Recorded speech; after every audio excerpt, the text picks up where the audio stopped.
এখন দেখাবো ডিজিটাল প্রিন্টের উপর হাতের কাজ করা। 3টা কালার কম্বিনেশন আছে, 3টা কালার কম্বিনেশনই সুন্দর। শাড়িগুলো 3500 টাকা করে প্রাইস। এই যে দেখেন, এগুলো কিন্তু হাতে কাজ করা। হ্যাঁ, এটার নিচে ডিজিটাল প্রিন্ট করা আছে, তার নিচে আবার হাতে কাজ করা। কালারগুলো খুবই সুন্দর, সবগুলো কালার সুন্দর।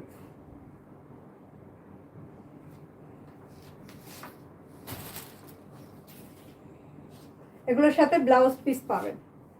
তোসর সিল্কের উপরে ডিজিটাল প্রিন্ট করা, তার সাথে আবার হাতে কাজ করা। এই যে কাজটা দেখেন, কাজ দেখলে বুঝতে পারবেন। এই যে সেলাই, হ্যাঁ, সেলাই কাজ করা ডিজিটাল প্রিন্টের উপর। সিলভারিশ একটা কালার, খুব সুন্দর কালার একটা কম্বিনেশন। এবং এটার সাথে অলিভ কালারের ডিজিটাল প্রিন্ট করা, সাথে আছে হাতের কাজ করা।